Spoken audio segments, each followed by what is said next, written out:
e a gente tem o prazer de estar aqui e poder conversar com pessoas da equipe, entender um pouco como foi esse processo. E aqui, então, a gente tem o Sérgio Machado, diretor, o Marcelo Junqueira, que é o montador, e o Adrian Teigido. Então, eu vou fazer uma breve apresentação de cada um deles. Sérgio Machado, baiano, de Salvador, diretor e roteirista de longas e séries ficcionais, documentários e até de animação agora, né? Seu primeiro longa de ficção é Cidade Baixa, e foi lançado no Festival de Cannes, vencedor de 30 prêmios no Brasil e no exterior. Em 2007, co-dirigiu e roteirizou a série Alice, da HBO. Em 2009, dirigiu e adaptou Quincas, Berro d'Água, da obra de Jorge Amado. Dirigiu o longa Tudo o que Aprendemos Juntos, filme de encerramento do Festival de Locarno, e ganhou também a Mostra Internacional de São Paulo. Sérgio Machado também dirigiu o documentário Aqui deste Lugar, produzido pela Gulani, e Luta do Século, prêmio de melhor documentário do Festival do Rio, em 2016. Foi diretor-geral e roteirista da série Irmãos Freitas, lançada no canal Space. Dirigiu o documentário Neogibá, sobre a Orquestra Jovem da Bahia, e o premiado longa Rio do Desejo, inspirado nos contos do escritor Milton Ratum. Dirigiu e roteirizou... foi roteirista da série Cidade de Deus, e escreveu e dirigiu a série Maria e o Cangaço, ambos com lançamento previsto para 24.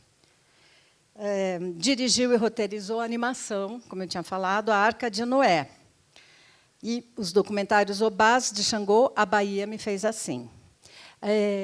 O diretor de fotografia, o Adrian Teigido, ABC, ele conhecido por ter fotografado O Palhaço, A Busca, Gonzaga, de Pai para Filho, Elis, Capitu, Filhos do Carnaval, Órfãos do Eldorado, Narcos, Sérgio, Marighella, Medida Provisória, Narcos México, O Rio do Desejo, Ainda Estou Aqui, entre outros.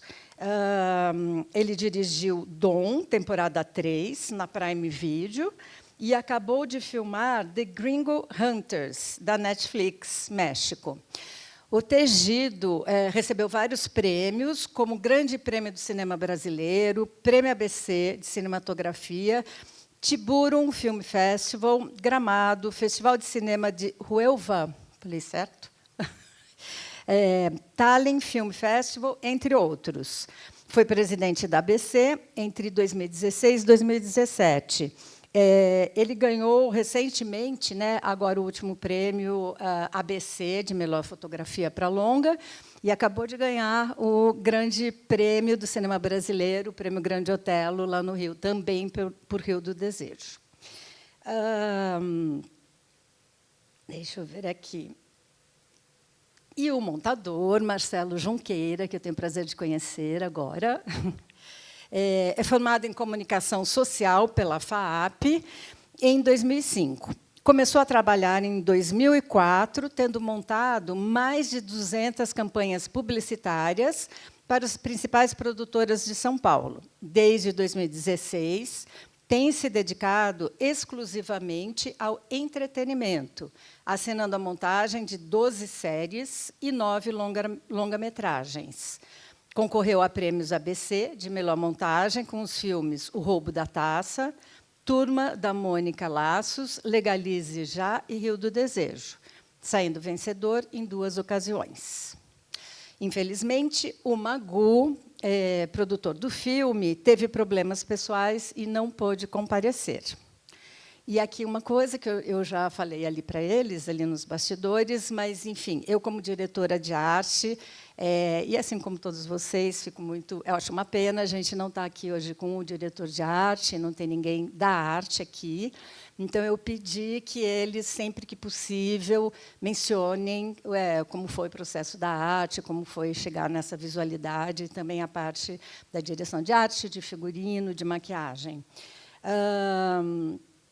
E também sobre o trabalho de som, que é muito bonito, né, nesse filme, que tem muito a ver também com a montagem, toda essa edição final, e da produção, já que o Magu também não está aqui, né, Sérgio, se vocês puderem, enfim, falar um pouco.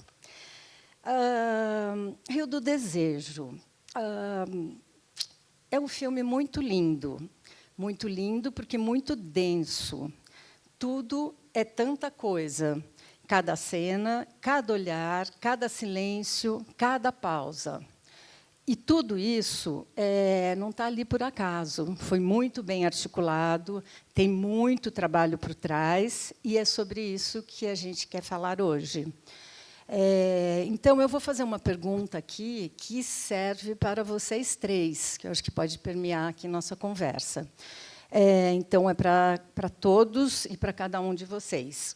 Como foi trabalhar nessa proposta mais sensorial, nesse filme, com ênfase na atmosfera e no interior dos personagens? Um filme feito para assistir, um filme feito para sentir. Então, eu vou começar aqui dirigindo essa pergunta para o Sérgio. E, enfim, tem outras perguntas também para você, mas ao longo a gente faz.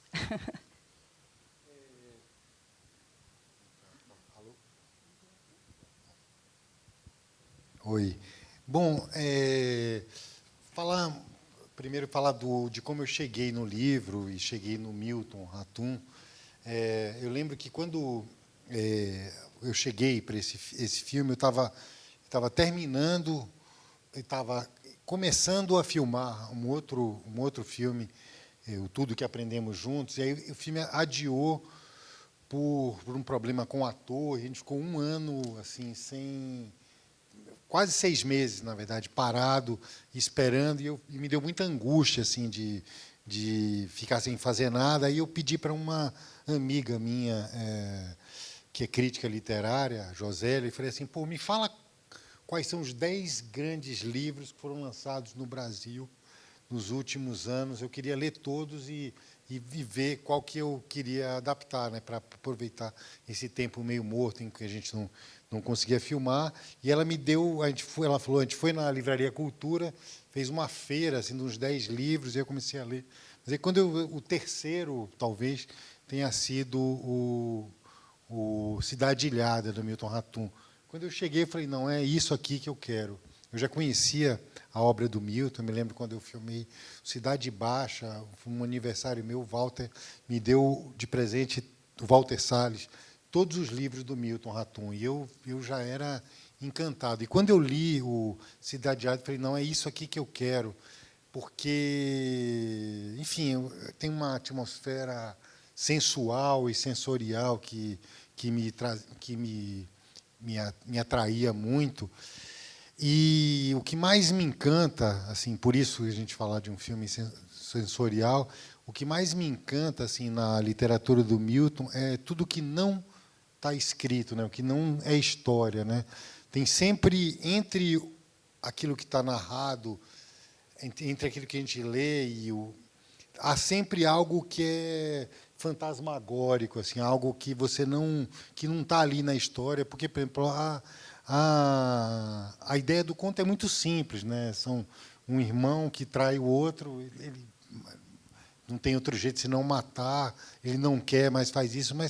Mas nos livros do Milton em geral, e nesse conto especificamente, tem uma atmosfera que você imagina assim, tem a mãe que está ali e não está, tem fantasmas do passado que parece que estão atuando na cabeça de todo mundo. Então, o que mais me encanta em todos os livros do Milton é esse mundo que está além da história. Tem uma história trivial e tem forças ali meio ocultas que elas advêm dos antepassados, do passado. Tem coisas que agem em meio à trama assim que não são perceptíveis num primeiro momento, mas que é isso que faz dessa obra encantadora.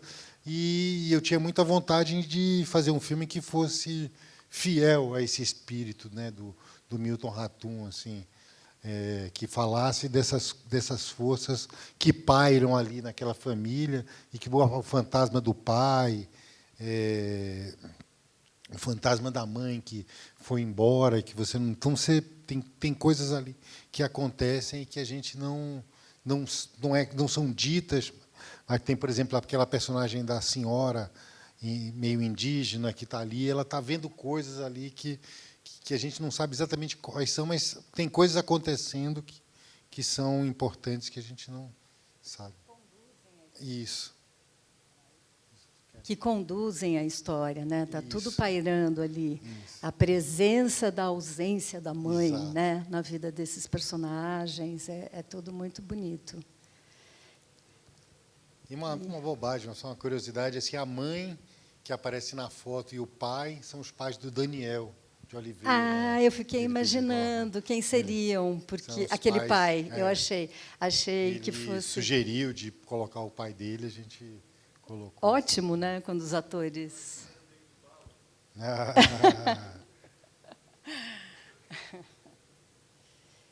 E Tegido, quer falar um pouquinho como foi estar lá na Amazônia, na floresta, filmar a floresta? Boa noite.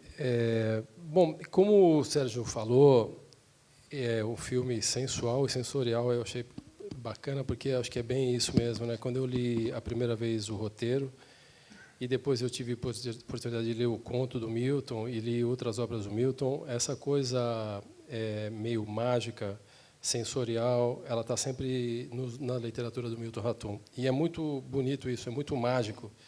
Então, isso ficou muito claro para mim de que o filme tinha que ter esse teor de uma coisa sensorial, uma coisa mágica, uma coisa diferenciada, misteriosa, né? E foi muito interessante, porque, quando a gente começou o filme, o Sérgio primeiro viajou para o Amazonas sozinho, com um produtor, e trouxe algumas fotos, e logo depois a gente teve a oportunidade de ir juntos fazer uma primeira visita de locação. E ele falou, cara, eu acho que a melhor cidade para a gente filmar é Itacoatiara, e nós fomos até Itacoatiara, e é difícil, né, porque filmar no norte, né, que é o norte, né, não é nordeste, é o norte. Eu adoro filmar no norte, por várias razões, assim, porque eu acho tudo muito interessante, né, é uma região onde você pode colocar uma câmera aberta, assim, tipo, e você não enquadra absolutamente nada que esteja fora do contexto, né. E, em geral, quando você filma no eixo Rio-São Paulo, ou, sei lá, em grandes metrópoles, você nunca pode abrir a câmera desse jeito, assim. E o norte, você pode abrir isso. O céu é incrível, o rio é incrível, a luz é incrível. As construções são diferentes, né? Não são coisas convencionais. Então, essa coisa... E a gente fez essa visita à locação, e aí eu saí fazendo foto. E eu me lembro que, quando a gente fez essa visita à locação, tinha tido o rio estava muito alto, e parte da cidade estava inundada, assim, e tinha lugares de ruas assim que estavam totalmente inundados. A gente tinha que andar em cima de passarela. Você lembra disso? Assim, era bem. Eu falei, cara, então é absolutamente irreal, né? É absolutamente uma coisa que a gente não está acostumado aqui no Sudoeste a ver esse tipo de visual, a vivenciar, e essas informações, elas não chegam para a gente muito. Então, eu achava aquilo tudo muito incrível. Eu saí fazendo fotos com a minha câmera, e tudo que eu fotografava eu achava legal. E é muito interessante, nessa época que a gente está vivendo, que a luz, né, é muito misturada, né? Você tem uma luz que é uma luz de poste, de sódio, que sobrou, outra que já mudou para LED, uma fluorescente errada, e vira uma coisa de um descontrole de cor, né, que é uma coisa que muita gente está vivendo nos dias de hoje, mas lá no Nordeste se sente mais, até pelo desenvolvimento um pouco mais lento. Fica tudo muito confuso. Mas as fotos, elas ficaram tão interessantes, assim, sabe? Vinha um verde com azul, vinha não sei o quê. E era um filme de muito baixo orçamento, era um projeto de muito baixo orçamento. Para quem não sabe, cada vez que você filma no Amazonas, todo o equipamento tem que ser transportado de container. É sempre caro, né? Mesmo que você tente fazer barato, é caro. E então eu sabia que eu tinha que fazer o filme simples, com poucos recursos. E eu estava topando essa proposta, né?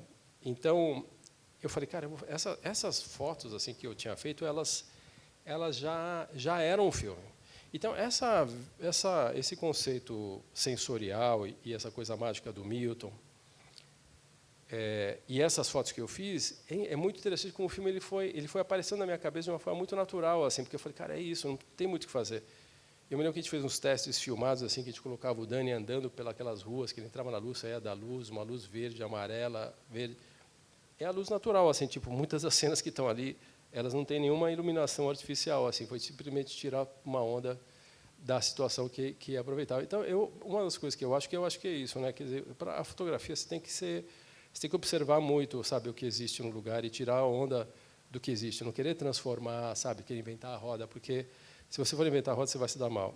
Então, você tem que aproveitar uma onda natural e entrar nessa coisa sensorial que já era a proposta do Sérgio e do filme. Então, acho que foi isso o início do meu... Aí a gente voltou para São Paulo, e aí eu me lembro que eu comecei a pesquisar o Wong Kar-wai, sabe? Eu comecei a entrar nos caras assim, bem doidos, assim, né? E quando viam as coisas do Wong Kar-wai, eu falei, cara, é isso, né? Porque tipo, eu fazia a foto e eu falei, isso é o Wong Kar-wai, né? Tipo assim. Então, a coisa naturalmente foi ganhando esse tamanho, esse conceito de uma forma muito natural. Eu vou passar a bola aqui para o Marcelo, mas eu vou introduzir ele primeiro, que é o seguinte: esse projeto é muito doido, né? Porque a gente filmou esse projeto antes da pandemia, né? Quantos anos faz que a gente filmou? Na véspera, terminou, começou a pandemia. E aí, na véspera da então, pandemia. faz 5 anos que a gente fez o filme, né? Sei lá, 6, não sei. E o filme ficou parado, o filme tinha muito problema de orçamento, e o filme ficou parado, inclusive, de edição. E aí existiam compromissos de apresentar o filme para a Ancine. Então, houve umas montagens que foram feitas para tentar apresentar o filme para a Ancine, e eu ficava muito, muito decepcionado, porque eu não via o filme que a gente estava filmando. Assim, eu achava e eu sabia o que a gente tinha filmado, né? Até que de algum momento ou de outro apareceu uma verba ou não sei o que aconteceu, que esse cara entrou no projeto e ele entendeu o filme e conseguiu traduzir o que a gente filmou na edição, entendeu? Então vou passar a bola para ele aqui. Boa noite. Eu fui o 4º montador do projeto. O dinheiro já tinha acabado, realmente, quando eu entrei. Eu estava montando o longa de animação do Sérgio, Arca de Noé, e ouvi ali na Gulani que o filme estava parado, e daí ganhei a confiança do Sérgio no Arca de Noé, e ele sugeriu eu dar uma olhada no filme e ver o que eu achava. E eu comecei a assistir o filme em 5 minutos, eu me encantei já com a atmosfera, com tudo, com o filme, e eu tinha essa sensação que o filme estava lá, mas realmente não acontecia. E eu não li o roteiro, né? Eu já cheguei vendo, e o Felipe Ferpa montou o filme um bom tempo com o Sérgio, depois o Ricardo Farias, daí o Márcio Hashimoto entrou e mudou o começo do filme. Então, quando eu entrei, tinha uns 20 minutos iniciais de norte que eu tinha que fazer o resto do filme nesse embalo, e daí combinamos de eu trabalhar 4 semanas para ver se ia bater o santo, se ia dar certo. E foi assim, consegui chegar a 1 hora de filme. E o Sérgio tem um processo que eu acho muito interessante, que ele troca com muitas pessoas os cortes do filme, com muitas pessoas que ele confia. Então, quando eu entrei, já tinha esse começo, tinha um norte, tinha muito feedbacks de amigos, né, de pessoas. Campeão. Não, o Tito, que já deu, sei lá, uns 15 feedbacks. Ele falou que viu pela 4ª vez. E daí, nessa 1 hora, ele dividiu com todo mundo, e daí veio uns feedbacks maravilhosos, e o Adrian me ligou e falou, cara, bicho, continua, vai nessa, obrigado, está no caminho. Então, foi muito prazeroso, foi muito legal descobrir cenas que não estavam no filme, entender o começo, que eu acho que foi a cena mais cara que vocês filmaram, e que também já não estava no filme, né? Que tinha o Ariel de Steadicam, tinha todo... Então, foi muito, muito legal, e deu certo de primeira, assim. Vou falar uma coisa, só para explicar essa coisa toda da produção. Esse filme tem uma história curiosa, assim, de produção, que a gente escreveu o roteiro, e aí, sei lá, foi financiado em tempo recorde. Sei lá, tinham 5 editais, a gente colocou nos 5 editais, ganhou os 5 editais, na época que estava o cinema brasileiro todo embalado e tudo, tipo, em 6 meses a gente tinha o dinheiro suficiente. Aí estava parecendo que estava tudo bem. Aí teve, tipo, Temer, depois Bolsonaro. Aí, tipo, o dinheiro que a gente tinha para fazer o filme, que inicialmente parecia suficiente, foi minguando, né? Porque a gente começou agora, a gente pegou, tipo, ele pegou o vento favorável na largada e logo depois pegou um contravento absoluto. Tudo começou a ir contra, né? Então, o dinheiro que parecia suficiente 5 anos atrás, ele foi minguando e a gente teve que enfrentar, filmar em pleno, no pior momento da história do cinema brasileiro. E aí, então, o dinheiro foi minguando, e quando a gente pensou, vamos filmar, a gente claramente não tem o dinheiro suficiente para fazer um filme desse, muito menos na Amazônia. E a gente sentou numa mesa com os produtores, o que é que a gente faz? Aí as possibilidades eram filmar coisas em São Paulo, a outra era filmar com a equipe de gente, com todo mundo iniciante, né? Um fotógrafo que fosse pela primeira vez, um diretor de arte pela primeira vez. E aí eu fiz uma contraproposta, que é bem louca, parece, falando assim, parece mentira, mas que era o seguinte: eu falei, a gente não tem dinheiro, então eu vou montar um esquema de produção, sei lá, eram 7 semanas. Então a gente começou com a equipe de, sei lá, 50 pessoas, talvez, uma equipe normal, para um projeto médio, pequeno. E aí, a cada semana, as pessoas iam indo embora. 15 pessoas iam embora. E as pessoas mais importantes, assim. Então, se alguém vê uma hora no meu Instagram, tem uma foto do primeiro dia e do último dia. E a gente terminou com 8 pessoas na equipe, juntando elenco e equipe, né? Ficaram 8 no final, os 8 guerreiros do fim. Foi quem. E aí era um processo dramático, né? Porque na primeira semana vai embora o diretor de arte, sei lá, na segunda semana. Aí eu lembro que eu fui falar com o Adrian Cooper, ele estava, Sérgio, isso nunca aconteceu na história do cinema, um diretor de arte se dispensar. Na segunda semana, eu estou arrasado. Eu falei, você devia tomar isso como um elogio, porque se eu estou abrindo mão de ter um diretor de arte no filme inteiro para ter você, é porque eu quero muito que você esteja no filme, né? Eu não tinha opção, né, de ter ele o filme inteiro, porque não tinha dinheiro para isso. Então, o que a gente fez? Ele fez construiu o que tinha que construir, que é basicamente a casa, pintou os barcos, não sei o quê. Na primeira semana e na segunda, a gente concentrou as cenas onde a direção de arte era mais importante, e aí foi embora ele, aí depois foi embora o segundo assistente, aí vai o terceiro, aí depois vai o assistente de direção. Video Assist, a gente fez uma vaquinha, para poder a Video Assist ficar mais uma semana, porque a gente foi uma produção realmente louca, assim, original, mas não era isso, ou a outra opção era essa, fazer só com gente de primeiro projeto, e eu achei que não era a cara. Eu propus isso, o pessoal achou, em princípio, que era uma proposta absurda e louca, mas foi dando, sei lá, foi dando certo, funcionou, porque as pessoas eram muito boas. Então, o Adrian Cooper, ele não pôde ficar só 2 semanas, mas o que ele construiu ali ficou e está ali na tela, né? É bonito e tudo, aí figurino tinha que ir, assistente de direção, segundo assistente de direção, terceiro, aí a gente tinha. Aí cada pessoa que ficava, a Sophie Charlotte teve uma época que começou a bater claquete, tinha que varrer o chão, as pessoas. Foi a solução. O que é duro, não recomendo isso tanto, mas, por outro lado, eu acho que também trouxe um espírito de grupo, de pertencimento, de que a gente estava junto ali naquela aventura e que a gente queria que ficasse.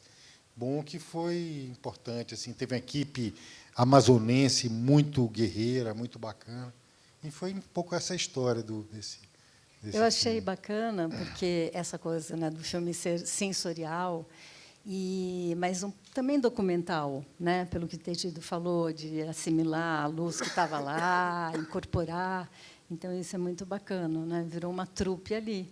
Vocês começaram, então, pelas cenas mais complexas, que se passam na casa. Exatamente. Teve muita construção nessa casa?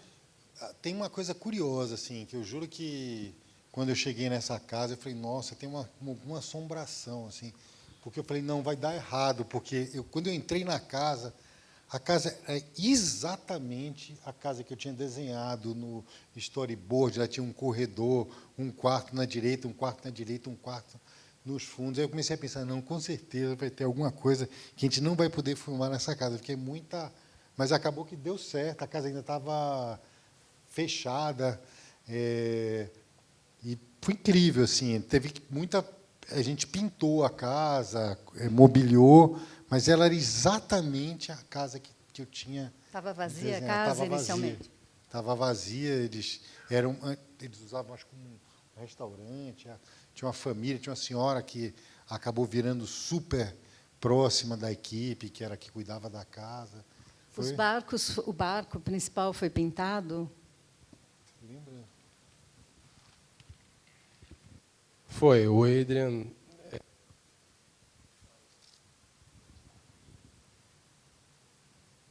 Alô, alô, alô. Voltou.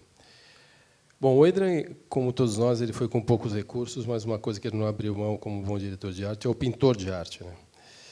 Então, ele levou um pintor de arte, eu esqueci o nome dele agora, mas é um cara desses super talentosos, né? E eu, mais uma vez, falo, sempre como fotógrafo, eu falo que dá para abrir mão de muita coisa, mas não dá para abrir mão de pintor de arte, entendeu? Porque o cara salva muita coisa, né? Pintor de arte é muito importante. Então, o barco foi envelhecido, toda a casa foi pintada, né? Tem toda uma paleta de cor ali que o Adrian criou. Então, isso foi muito, muito importante. Uma das coisas que o Adrian fez questão de ter, que foi muito, muito bacana de ter.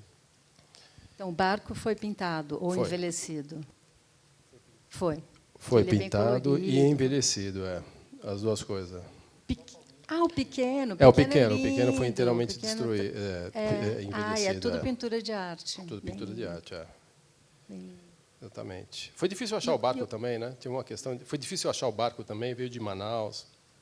E uma pergunta até para o Sérgio, que estava contando, né, como que vocês filmaram ali com tão poucas pessoas, né? E o Clóvis Bueno costumava dizer assim que a Amazônia dava um olé em quem tentava chegar lá, né? Que era até uma defesa da Amazônia. Espero que isso valha até hoje, aliás, que ela consiga se defender de tudo que anda acontecendo por lá. Mas que nessas as equipes também sofriam muito, levavam muitos olés. Vocês levaram muitos olés ou você acha que a Amazônia foi amável com vocês? Eu acho que ela foi amável, assim, né? Mas o jeito dela, né? Tipo assim, é muito difícil filmar no norte, é muito difícil filmar no Amazonas. Eu me lembro que tem uma sequência que a gente foi filmar, por exemplo, aquele momento que o Rômulo, como chama o personagem do Rômulo, Sérgio? Desculpa. O Dalmo leva a Sophie Charlotte para visitar a casa do pai ali, que era uma fazenda um pouco distante. E eu me lembro que a proposta era ir lá com quase nada de luz e muito pequeno, né? São dois personagens. A gente foi para lá e eu me lembro quando a gente estava retornando, e isso ficava, sei lá, tipo a 45 minutos de Itacoatiara de barco. Quando a gente estava voltando, eu me lembro que o Diogo, que era assistente de câmera, ele foi picado por um bicho estranho no mato de noite. E eu falei, cara, você está legal? Não, estou legal, alguma coisa me picou, não sei o quê. Quando a gente entrou no barco e fomos voltando, eu vi que acendeu uma luz assim no barco, assim, ele acendeu uma luz, eu olhei, ele estava todo inchado, assim, ele estava tendo uma reação alérgica, tipo, estranha, tipo, bem preocupante, assim. E aí o médico falou que ele foi picado por um bicho que chama pulga, como é que chama? Piolho de cobra, que é uma lacraia. Então, quando você vai para o Amazonas, é isso, entendeu? Tipo assim, parece um matinho assim, mas o que tem embaixo são seres de outro planeta, né, cara? Tipo assim, é perigoso. Então, é perigoso. Eu me lembro que a gente não tinha recurso, a gente não tinha celular, não pegava. Então, filmar no Amazonas é assim, você tem que estar preparado para isso, né? Então, a gente deu 2 Alegra nele, conseguimos chegar a tempo, mas é perigoso, tipo, bem perigoso, assim, não é fácil não, entendeu? Mas assim, Quanto tempo era de Manaus, ou de Belém, ou de uma Não, grande Manaus, cidade? de Manaus eram quase 4 horas. Assim, não é tipo assim, sei lá, eram 150 quilômetros, mas demorava 4 horas para chegar, porque pela condição da estrada. Não, fala aí, que é bom Não, saber. só contar que, do meu ponto de vista, dessa coisa lá do Diogo, eu estava sentado do lado do Magu, nosso produtor, que não está aqui, e ele falava, eu sei fazer um negócio, né, que fura o pescoço da pessoa. Não, o Magu falou, eu fiz serviço militar, eu posso fazer uma eu vou tracotomia fazer dele isso com uma agora. caneta Bic, assim. Eu falei, não, você tá, Magu, eu vou tá furar o sacanagem. pescoço dele. Eu falava, se você for, nem me fala a hora, só vai lá que você... Não, mas você acha que eu devo fazer isso agora? Eu falei, não sei. Ele queria fazer uma tracotomia, ele queria furar a traqueia dele. Eu falei, Magu, você está de sacanagem. Então, a gente vive essas coisas, né, cara, que são engraçadas hoje, mas foi desesperador, assim. É desesperador. Mas esse era o clima. E existe uma coisa em fazer filme filme de baixo orçamento que é muito interessante, que não tem streaming, não tem Netflix, não tem cliente, é que você pode fazer o que você quiser, né? Você não precisa falar para ninguém. Eu acho que esse é um filme típico exemplo disso, né? Que você está livre, né? Você nem está ganhando muito dinheiro, você nem está, não sei o que, você faz o que você quiser. E muitas cenas, por exemplo, assim, porque assim, de repente começa a chover, e eu tinha falado para a equipe, falei, galera, se começar a chover, nós vamos inventar alguma coisa. Tem uma cena da chuva da Sofia, era isso, né? Que a gente improvisa. Então, por exemplo, tem uma coisa que antes que eu esqueci que eu queria dizer de técnica de cinematografia que a gente filmou em 235 com lentes anamórficas, né? Cookie anamórficas. É muito difícil, cara, não é fácil quando você está fazendo uma série, por exemplo, Netflix, Amazon, não sei o que lá, você conseguir emplacar anamórfica 235, entendeu? Eles não deixam, eles têm preconceito e tal, mas esse é um projeto de cinema. E então a gente conseguiu, a gente realmente não tinha dinheiro, mas de repente você conquista coisas que quando você tem recurso você não consegue ter. Isso é uma coisa interessante às vezes, né? De você realmente trabalhar. E algumas pessoas que se agregam, né? Essa menina que se agregou na gente de Video Assist, que ela era uma menina de uma câmara de Manaus, né? Tipo, uma moça super legal que nos ajudou muito, assim. Então, bem bacana. Teve uma coisa, assim, falando dessa coisa da Amazônia, é que assim, eu já filmo já há um tempo, assim, eu acho que eu nunca tinha visto uma cidade acolher tão bem uma filmagem quanto Itacoatiara acolheu a gente. Eu acho que tem uma coisa a ver com o elenco, uma coisa a ver também com uma coisa que eu falei com a produção lá na largada, que foi um pedido meu, no meu primeiro filme, o Cidade Baixa, foi um pedido, quase uma exigência para mim. Eu falei assim, eu queria fazer o meu primeiro filme de um jeito assim que o ator principal do filme fosse tratado igual ao figurante, que não tivesse nenhuma, come todo mundo igual, vai todo mundo no mesmo carro, Lázaro e Wagner, se tem que varrer, se tem que dirigir o carro. Era assim um jeito de filmar sem nenhum privilégio para ninguém. Isso no Cidade Baixa, primeiro filme. E aí depois as coisas vão saindo do controle, e nesse eu pedi para fazer de novo. Eu queria bancar essa ideia. Não tem ninguém com privilégio, senta todo mundo na mesma mesa, come a mesma coisa. E eu acho que isso também criou um clima muito amigável, e os atores todos embarcaram. A Sofia, o Daniel, o Gabriel, o Rômulo. A gente carregava, na hora de ir embora, todo mundo ajudava a carregar as coisas. A Sofia bateu claquete, como eu falei. O Daniel, que era forte, gostava de carregar a caixa para... Enfim, todo mundo... E aí isso fez assim que não tinha um segurança, então todo mundo andava ali pela cidade e conversava com as pessoas da cidade. Aí começaram a fazer festas, né, nas folgas. As festas eram no supermercado. Tinha uma festa dentro do supermercado, botavam uma música. E aí depois foi virando samba. Então, a cidade foi incorporando o filme, assim, eles ajudavam em tudo. Teve um negócio muito doido, porque o nome do conto do Milton é O Adeus do Comandante.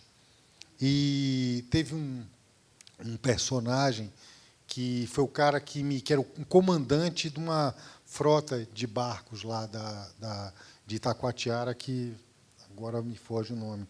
Mas ele foi o cara que me levou para conhecer as locações, a rodar com ele pelo Rio, e muitos diálogos vieram de coisas que eu ouvia dele, E esse cara era um cara muito, muito querido da cidade. E aí, nas vésperas de a gente começar a filmagem, ou não sei se a gente já tinha começado, ele faleceu.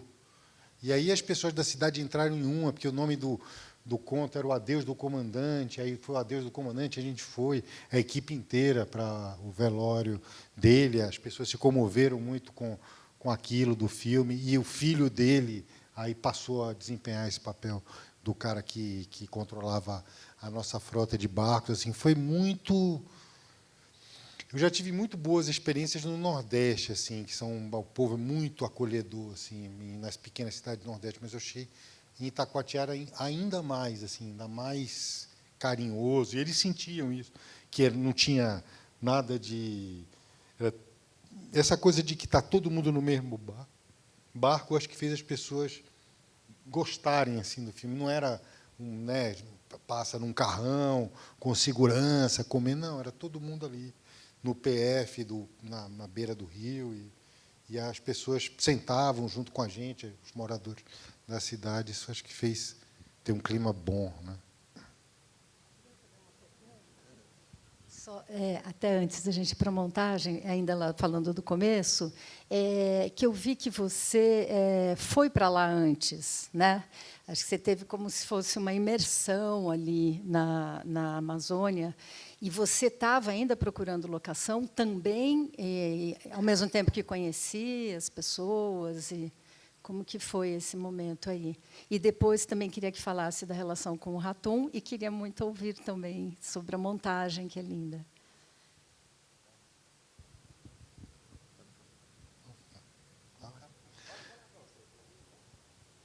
Não, que eu ia falar só de uma cena que eu gosto muito, muito, que é a Revoada dos Pássaros.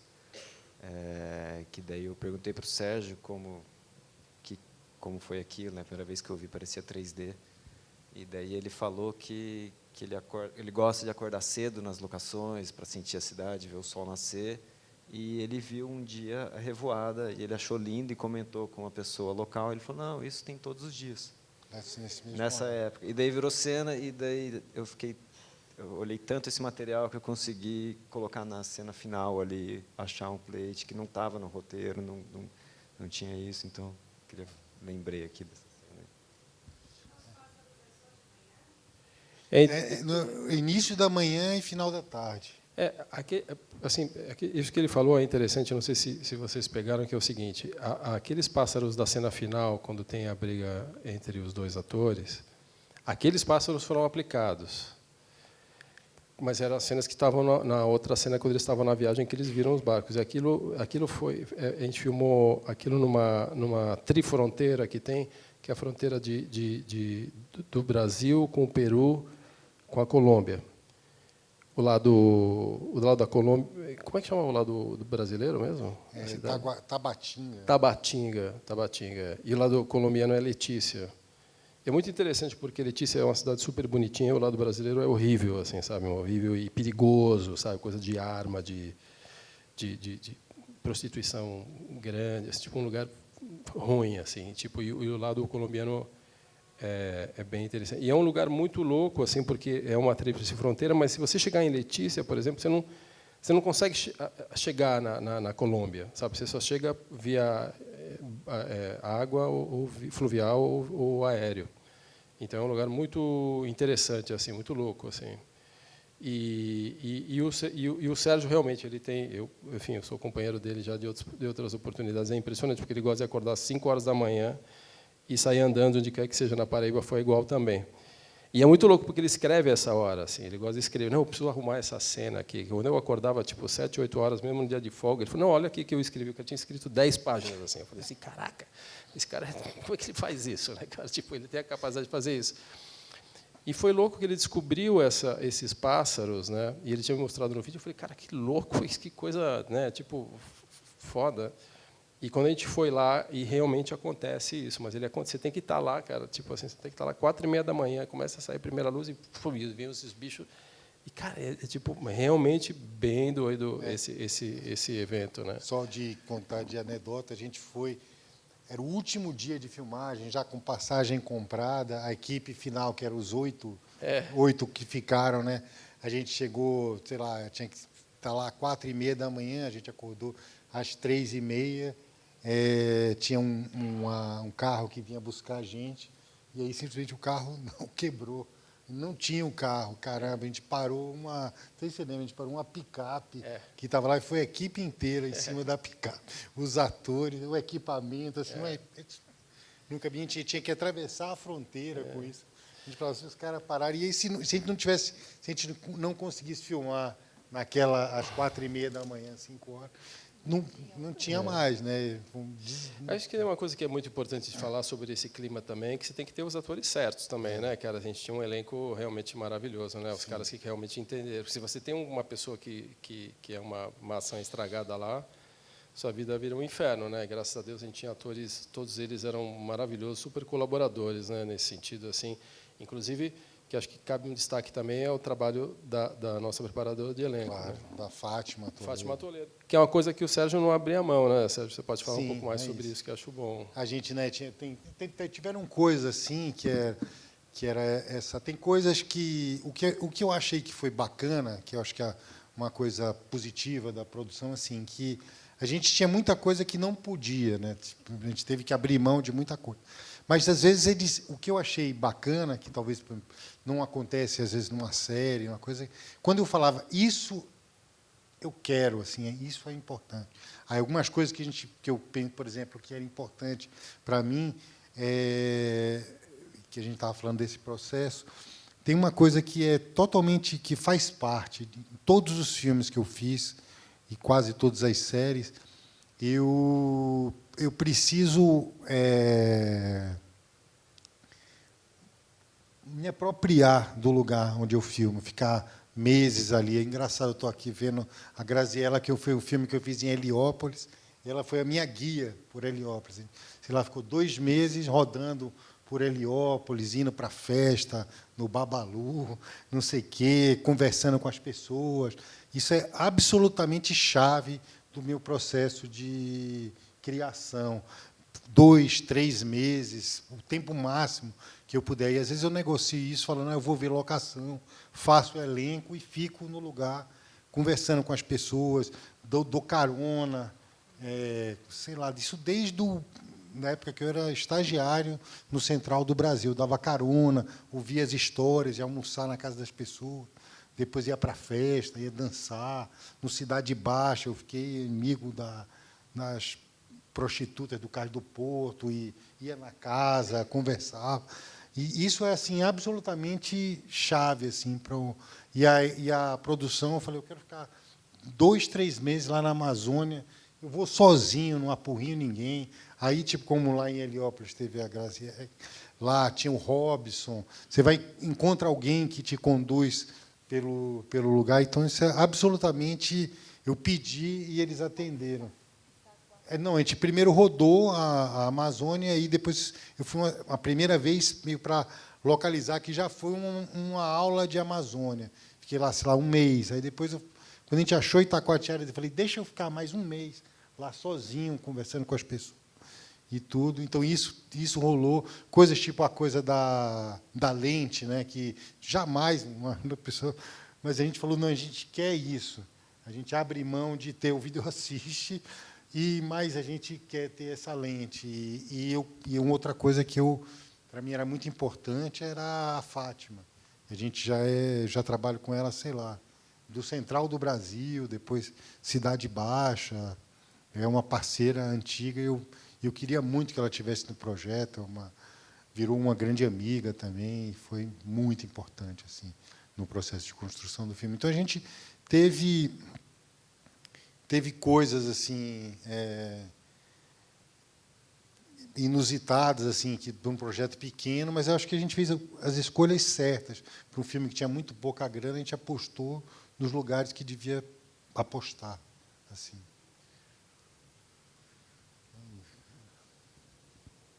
Yeah.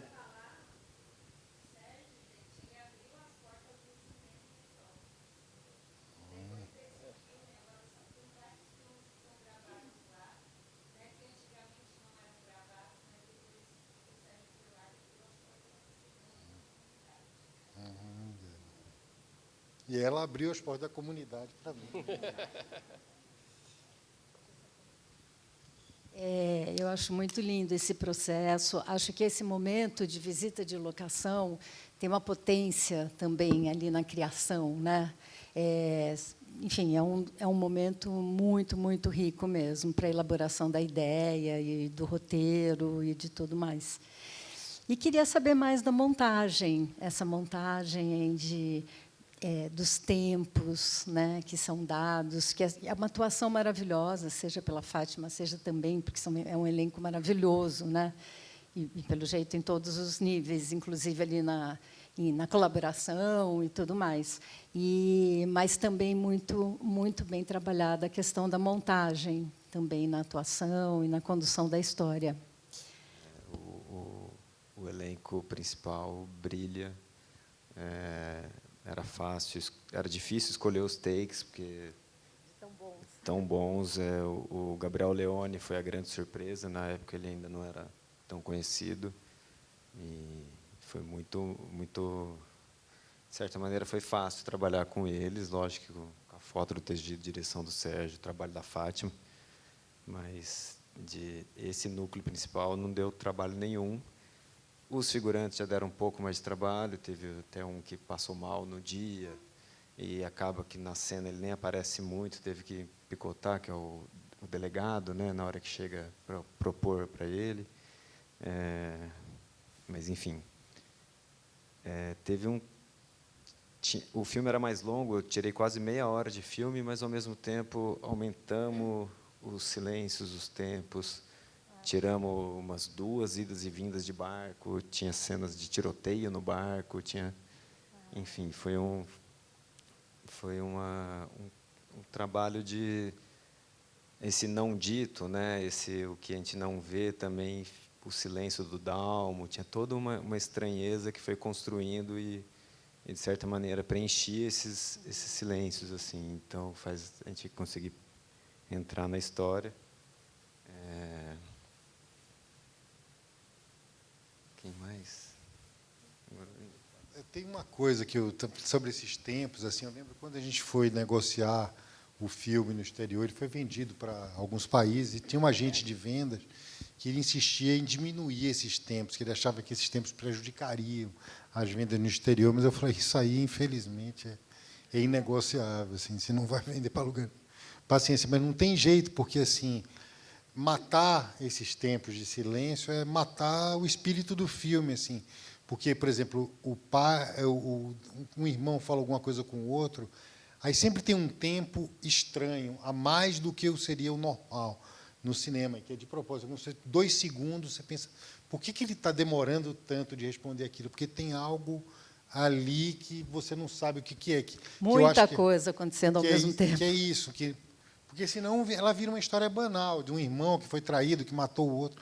Mas o que eu acho que tem de bacana, de novo, né, nessa literatura do Milton, é o que está ali por trás, né, o que está pairando, é o fantasma da mãe, o fantasma do pai. Eu criei uma história da mãe toda. E só, pegando o que a gente ia falar da coisa do Milton, é porque, na verdade, a gente adaptou um continho, né, só. Só que aí, quando eu fui falar com o Milton, né, que a gente virou grandes amigos, né, até hoje, estou com um louco para adaptar um outro, quando eu adaptei um conto, ele falou, pô, mas um conto. Aí a gente pensou em misturar várias histórias, não funcionou bem, depois pensou em misturar 2, ficou bem pouquinho da segunda, uma frase ou outra, mas a base é um conto só. Aí, teve uma vez, quando eu fui conversar com o Milton, ele falou, você sabe que, quando eu vou fazer um conto, eu escrevo na minha cabeça vários outros contos para desembocarem naquele conto. Eu falei, então, pelo amor de Deus, escreve agora esses contos que estão na sua cabeça. E, na verdade, o filme é muito mais os contos que ele tinha ocultos, porque o conto mesmo é como se fosse 5 minutos, 10 minutos do filme, e é também uma parte que a gente tirou na montagem, que é o começo, assim, que era talvez a parte mais cara do filme, que a gente acabou cortando porque achou que não. mas ele falou que escrevia esses contos. Eu falei, então vai escrevendo. E aí ele escreveu um conto, depois escreveu outro conto. Aí teve uma época que ele até pensou em juntar todos eles e escrever virar uma novela, mas acabou que não andou tanto. Mas partiu disso. Foi uma parceria incrível. Assim, eu aprendi muito sobre dramaturgia, sobre literatura, sobre você escrever um livro ou escrever um roteiro e ter o Milton como leitor constante. Ele é muito, muito, muito generoso. Assim. É um sonho para alguém, porque ele pira junto, ele estimula, que transforme coisas. Ele é um privilégio incrível. mesmo, né? Tem uma coisa que eu queria falar do Sérgio, que é o seguinte: é muito interessante quando você trabalha com um diretor que é roteirista, que nem o Sérgio, porque ele é super Caxias, né? Ele faz uma coisa que é muito interessante, que ele pega cada personagem e faz uma descrição a gente fez depois também Maria Bonita, agora ele faz uma descrição de cada personagem, quem é o quê, o porquê, da onde. É muito interessante, coisas que então você sabe. Às vezes, quando você trabalha com outros diretores que às vezes não são roteiristas, você trabalha com alguns personagens que eles não se explicam muito bem, sabe? E ele gosta de explicar personagem por personagem, mesmo que isso no filme não apareça descrito, mas é muito importante e isso ajuda muito. E eu me lembro que tinha uma questão. Eu me lembro que a primeira vez que eu li o roteiro, eu pensei assim, né? Eu me lembro que eu fiz uma pergunta que, inclusive, as mulheres queriam até bater em mim, né? Que eu falei assim, cara, mas ela seduz os outros irmãos, né? Eu perguntei, ou é uma coisa que acontece, né? E o Sérgio me explicou, ele tinha um conceito assim que era super interessante, que é o seguinte, que não existia vilão, né? Não tinha bem ou ruim, não tem, são todas pessoas, são seres humanos, né? São humanos, são absolutamente normais. E eu achava isso muito interessante. Então não tem, né? Quer dizer, a Naira não é má, né? Ela é uma mulher, tipo normal, entendeu? O cara foi embora, o outro não é ruim porque matou o irmão. Então isso que é muito interessante, né? Não existe um vilão, existe um drama, né? De relações humanas muito bem montado, de relações humanas, né? E todo mundo tem um lado bom e um lado ruim. Não é um lado bom e um lado ruim, é só um lado humano, né? Não tem, ela não trai o cara, né? Tipo, ela entrou numa história e assim como ele também, que não queria trair o irmão. Então não existe um vilão, né? E eu acho esse drama, Sérgio, se quiser falar mais sobre isso, que eu achava muito interessante. E ele sabia explicar isso. Desde o início ele explicava, não tem vilão, não tem traição, não tem nada disso, né? Eu acho, assim, quando você vai fazer um filme, vai escrever ou dirigir, acho que a primeira coisa, essa foi uma experiência que eu tive lá no primeiro filme, com o Cidade Baixa, com o Karim, que a gente ficou se batendo, escrevendo, e a gente ficava dando voltas, assim, e escrevia, reescrevia, e o Eduardo Coutinho, que era o nosso coach, assim, ele falava, nossa, vocês conseguem piorar cada vez mais isso, e a gente se esforçava e ficava cada vez pior. E aí eu saquei uma vez uma coisa, junto com o Karim, nesse processo da gente achar junto o Cidade Baixa e o Madame Satã, que assim, o principal é você saber exatamente, tem que ter uma frase que defina o filme, assim, sobre o que é esse filme, o que você quer dizer com esse filme. O Karim, que é um grande parceiro, assim, ele fala que fazer um filme é um ato moral, você tem que ensinar alguma coisa para as pessoas. E aí, qual é, para mim, né, na minha cabeça, eu não sei quanto eu consegui chegar nesse lugar, mas, para mim, era muito claro que eu não queria fazer um filme sobre traição nem sobre culpa. Eu queria fazer um filme sobre tesão, sobre desejo. São coisas que me interessam muito mais, assim. E a ideia que está por trás do filme é assim, que você pode quebrar qualquer lei, menos a lei do desejo. Assim, para mim, quem é o vilão, qual é o momento dramático da história? Não é a hora que ele trai, é a hora que o irmão não trai, que ele machuca a mão no prego, que aí ele sufoca o desejo dele e aquilo vira um câncer e ele começa a querer destruir tudo, porque ele sufocou. Se ele tivesse de alguma maneira dado vazão àquilo, tivesse acontecido ou não tivesse acontecido, Então, na verdade, o que está errado é a castração do desejo, assim. E é uma coisa que eu sinto, assim, aí tem essa ideia que é assim, a lei que você não pode quebrar é a lei do desejo. Quando o cara quebra a lei do desejo, aquilo vira um câncer naquela família e aquilo ali vira o que era tesão vira uma pulsão de destruição, assim.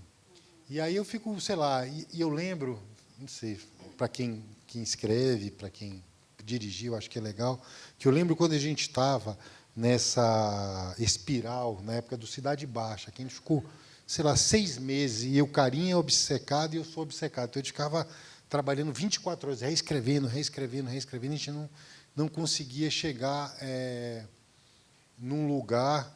E aí chegou uma hora que ele falou assim, a gente precisa entender sobre o que é esse filme. Assim.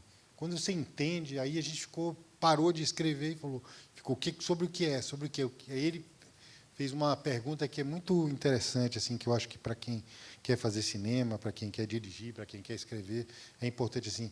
Ele falou: o que você precisa dizer para as pessoas agora? Qual é a sua necessidade? Aí a gente ficou uma semana debatendo isso e eu cheguei a 2 conclusões de 2 coisas que eu precisava dizer às pessoas. E na época do Cidade Baixa, né? Mas eu acho que eu continuo querendo dizer isso em todos os meus filmes. Mas eu falei para ele assim: olha, tem uma coisa que eu preciso dizer para as pessoas, assim, que quando você está andando na rua e aí vê uma pessoa lá de longe, né? Uma pessoa pode ser uma dondoca ou um mendigo. A primeira coisa que te salta aos olhos são as diferenças, né? Essa pessoa é diferente de mim, eu sou desse jeito, ela é outra.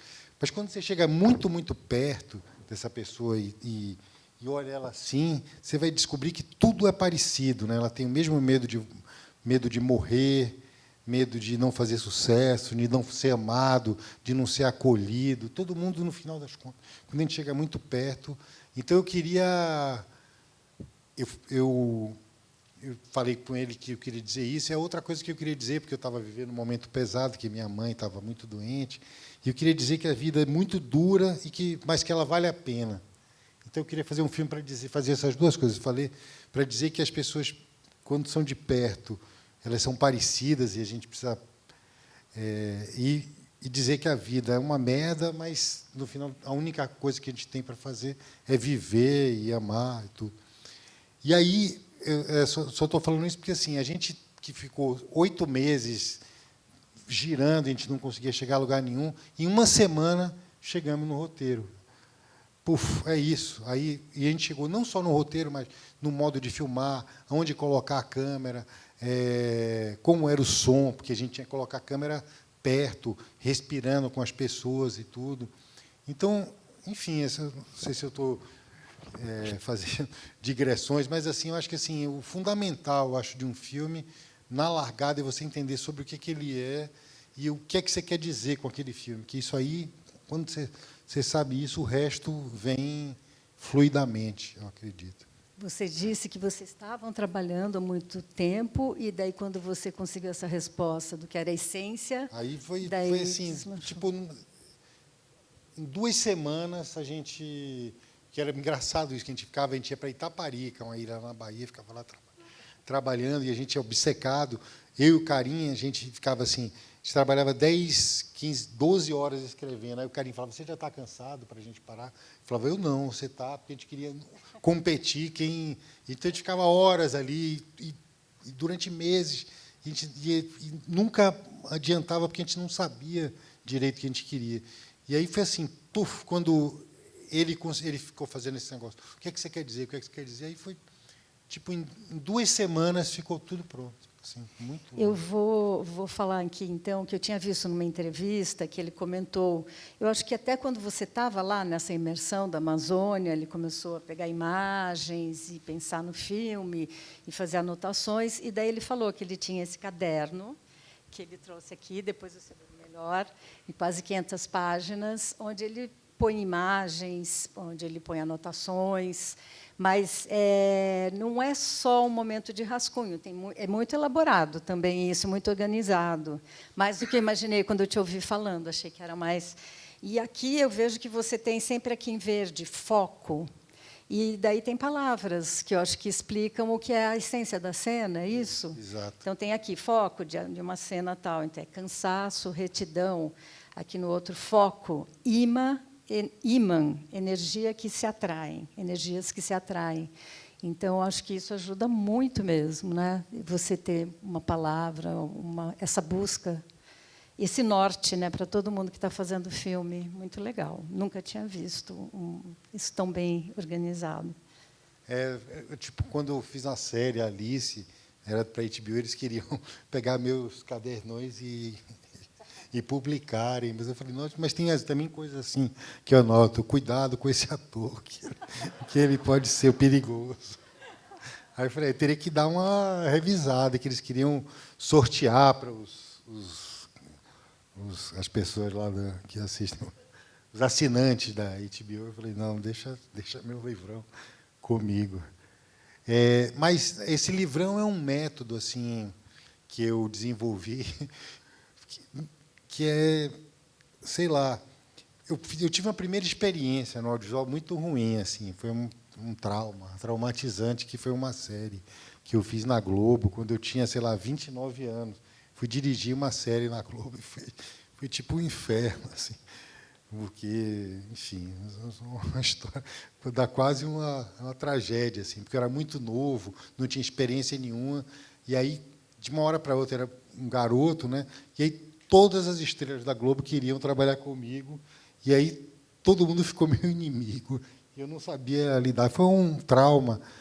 E aí eu fiquei muito traumatizado com essa primeira experiência, e foram alguns meses antes de filmar o Cidade Baixa. Eu falei, agora, a partir de agora, eu vou me preparar tanto no set, tanto assim, que não vai ter nunca uma pergunta que alguém me faça que eu não saiba responder. Assim, eu era muito inexperiente quando fui dirigir essa série. Chamava Os Pastores da Noite, na Globo. E aí eu pensei, não, vou me preparar. E aí eu lembro que eu vi no DVD do Poderoso Chefão, o Coppola, falando que ele fazia isso. Ele dividia em os atores, os personagens, o que cada um está pensando. E ele tinha uma coisa que eu achei muito interessante, que eu passei a usar nos meus filmes, que é isso, assim, tipo algo como se fosse o que pode dar errado nessa cena, o que pode acontecer. Aí toda vez que e aí eu vou fazendo essa cena por cena, eu coloco em item qual é o foco, qual é a decupagem, o que estão pensando os personagens. E aí tem esse item assim, o que pode dar errado. Assim, eu fico fazendo elucubrações assim do que pode acontecer que faça com que essa cena não fique boa. Aí você ajuda.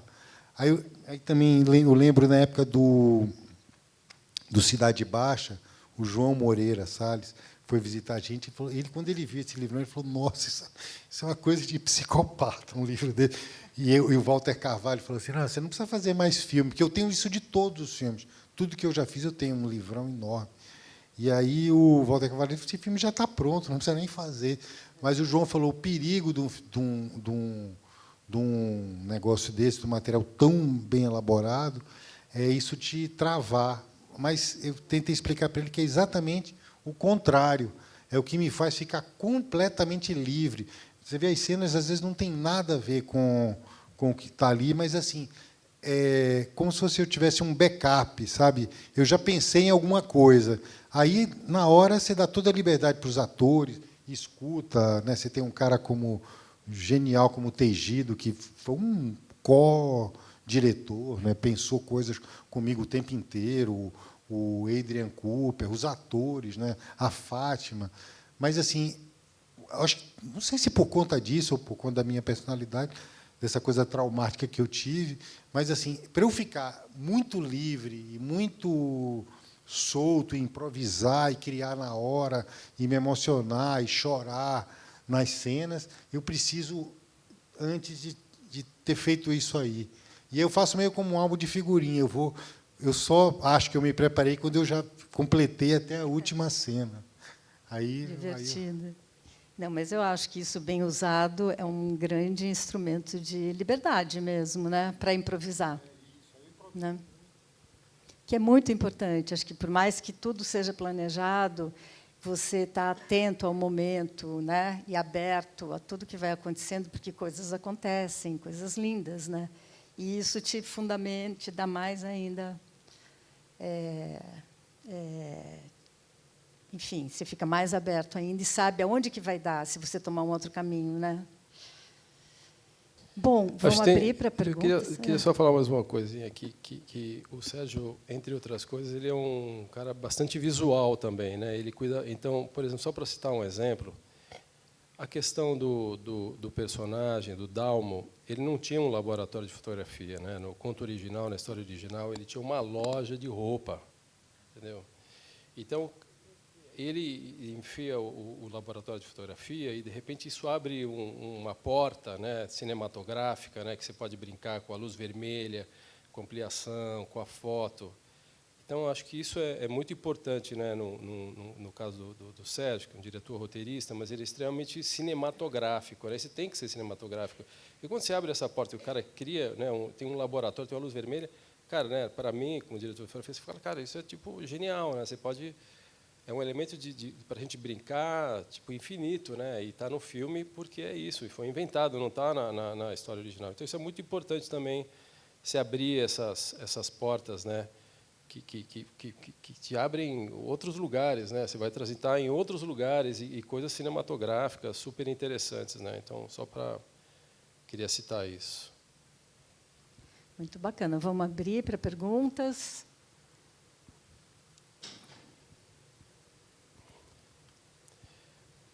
Mais alguma coisa para falar? A gente pode ficar falando a noite inteira, né, cara? Mas é melhor que vocês falem alguma coisa. Vai, Paulinho, mas manda alguma coisa aí, vai. Começar a trocar, né? Paulinho tem perguntas, eu conheço esse cara, bicho.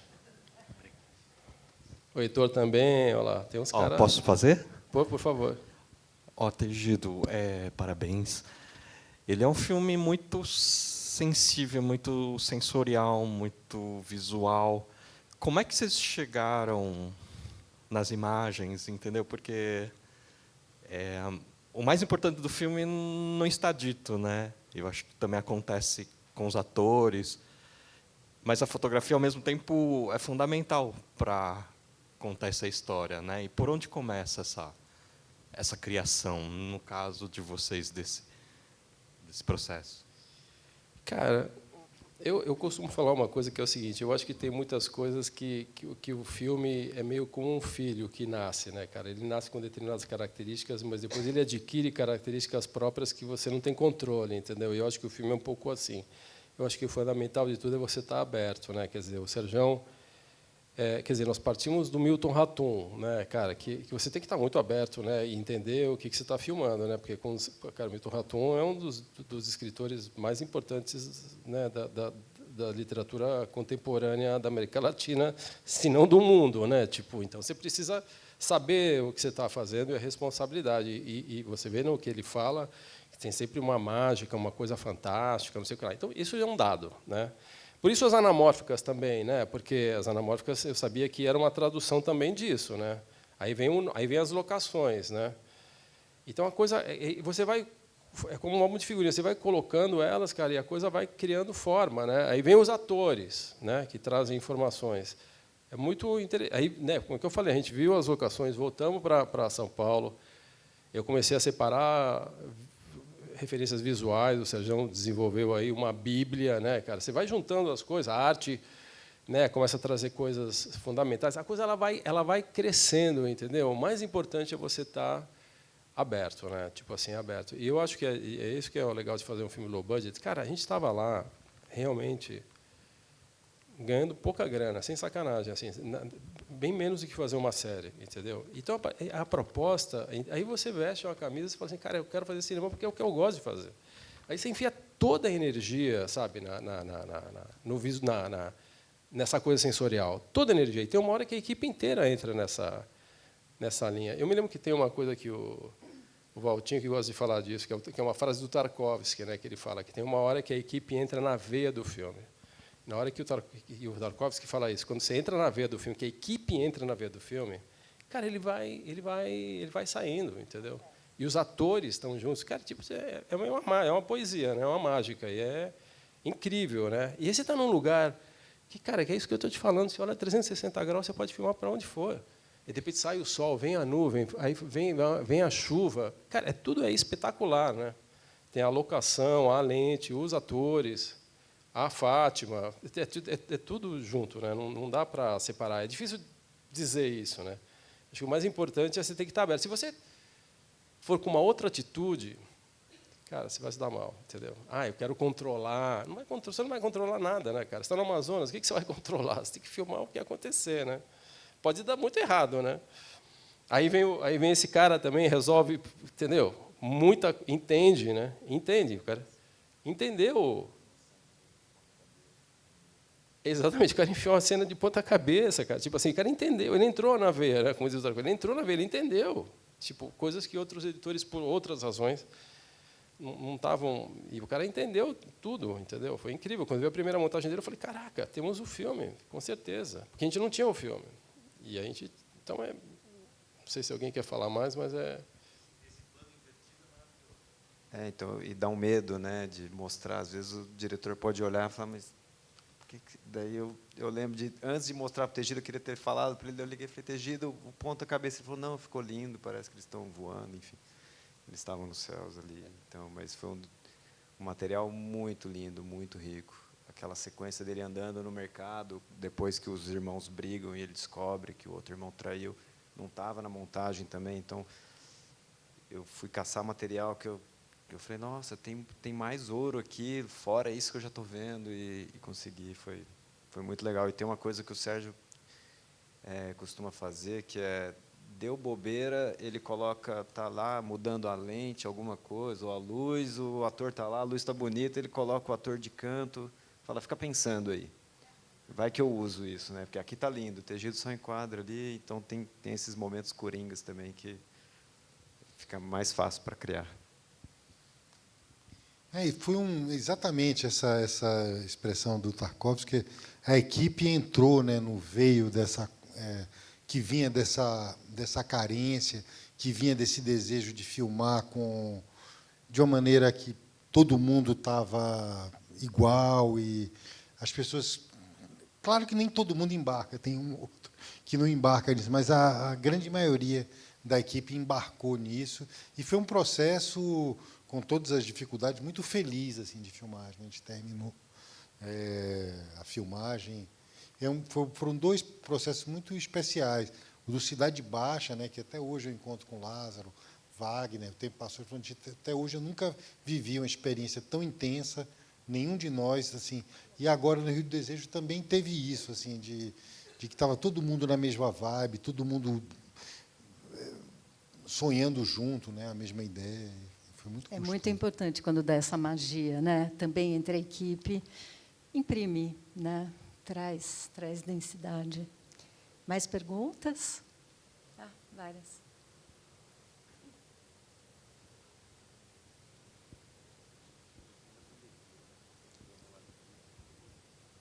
Boa tarde. Meu nome é Marcelo. Eu devo dizer, é a primeira vez que eu vejo o filme.